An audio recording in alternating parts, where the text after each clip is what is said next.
ઉપરવાસમાં પડેલા ભારે વરસાદના કારણે મહેસાણાના ધરોઈ ડેમમાં પાણીની આવકમાં વધારો થયો। ડેમમાં 13,714 ક્યુસેક પાણીની આવક થઈ, જ્યારે બે દરવાજા 5 ફૂટ ખોલી તેટલા જ પ્રમાણમાં પાણી સાબરમતી નદીમાં છોડવામાં આવ્યું। ડેમની જળ સપાટી 619 ફૂટે પહોંચી। ઉત્તર ગુજરાતની જીવાદોરી સમાન ધરોઈ ડેમ 91% ભરાઈ ગયો। આ સિઝનમાં 1,390 મિલીમીટર વરસાદ નોંધાયો। પાણીનું સ્તર નિયંત્રિત રહે અને આસપાસના વિસ્તારોમાં પાણી ન ભરાય તે માટે વહીવટી તંત્રની ટીમ સ્થિતિનું નિરીક્ષણ કર્યું હતું।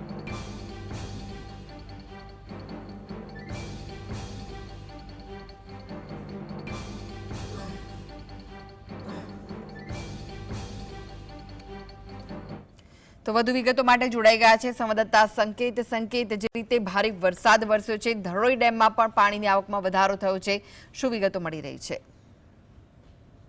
જો હાલ કિસ્સા વાત કરવામાં આવે તો સમગ્ર ઉત્તર ગુજરાતની જીવાદોરી સમાન આ ધરોઈ જે ડેમ છે તે ધરોઈ ડેમમાં હાલ ઓવરફ્લોની જે સ્થિતિ હતી તે પહેલા પણ થવા ગઈ છે।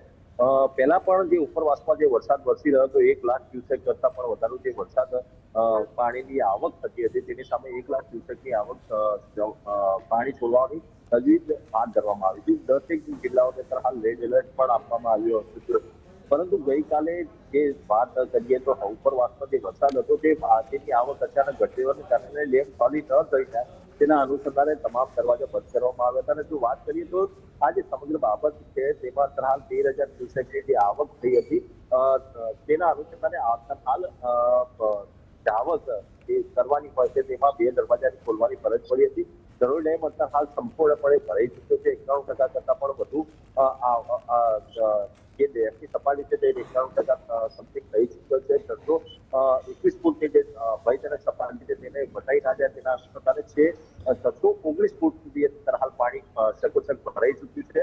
હાલ જો વાત કરીએ તો મહેસાણા જિલ્લા સહિત ઉત્તર ગુજરાતના પીવાના પાણી સહિતના સિંચાઈ માટેનું પાણીનું આધાર આ ધરોઈ ડેમ હોય છે, પરંતુ હજુ 2 જવામાં આવે છે નીચાણવાસમાંથી વરસાદી પાણી છે તે છોડવાના કારણે નીચાણવાળા જે વિસ્તારો છે તે કહી શકે તેમાં ન જવા માટે અપીલ પણ કરવામાં આવી છે। પણ આવનારા સમયમાં 619 ફૂટ જે ધરોઈ ડેમની જે સપાટી છે તે ભરાઈ જવાના કારણે હાલ આવનારા સમયમાં રવિ પાકની સિઝન માટે અને પીવાના પાણીની સમસ્યા નહીં સર્જાય તેવી સ્થિતિ અત્યારે ચોક્કસથી નિર્માણ થવા ગઈ છે। જે આમ કહી શકીએ હાલ 2 ફૂટ કરતા પણ 2 દરવાજા હાલ ખોલવામાં આવે છે અને આવનારા સમયમાં હજુ પણ પાણીની આવક યથાવત રાખવા માટે 619 ફૂટ યથાવત રાખવા માટે હજુ પાણીની આવક થશે તો દરવાજા ખોલવાની પરિસ્થિતિ સર્જાય તેવી સ્થિતિ પણ છે।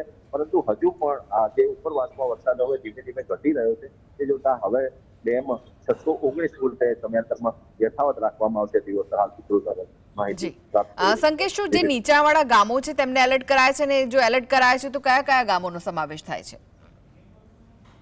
જો અત્યારે હાલ વાત કરવામાં આવે તો મહેસાણા જિલ્લાની જીવાદોરી જે છે એમ કહી શકાય જે છેવાડાનું ગામ છે તેમાં સાબરકાંઠા અરવલ્લી સહિતના જે વિસ્તારો છે તેમાં ઉપરના જે વાત છે વિજયનગરના ઉપરના ઉદયપુર સુધીના જે પાણીનો ગ્રોથ હોય છે તે ધરોઈ ડેમમાં આવતો હોય છે। સાબરમતી નદીમાં આ પ્રવાહ છોડવામાં આવતો હોય છે। એટલે આમ જોવા જઈએ તો છેક મહેસાણાથી લઈને ગોધરા સુધી એટલે અમદાવાદ પણ તેમાં આવી જતું હોય છે। તે સાબરમતી જે નદી જે વિસ્તારમાં પસાર થતી હોય છે તે નદીમાં ઉપરવાસમાં 8 જિલ્લા આવતા હોય છે। તે 8 જિલ્લાઓને અત્યારે હાલ રેડ એલર્ટ કરવામાં આવી ચૂક્યા છે। તેમાં નદીના બંને છેડે ઉપર હાલ જે સાબરમતી નદી છે તે બંને છેડે થવા ગઈ છે। ધરોઈ ડેમમાં જો પાણી છોડવામાં આવતું છે અમદાવાદ સુધી પાણીની પ્રેશર હોતું હોય છે અને આમ કહી શકીએ કે રિવરફ્રન્ટ સુધી પણ પાણી તેમાં આવતું હોય છે। તે જોતા આ જે સમગ્ર બાબતો છે તેમાં તમામ જિલ્લાઓ રેડ એલર્ટ કરવામાં આવે છે। જે નીચાણવાળા વિસ્તાર છે, નદીના તટવાળા વિસ્તાર છે, તે તમામ એમ કહી શકીએ કે વિજાપુર હોય કે પછી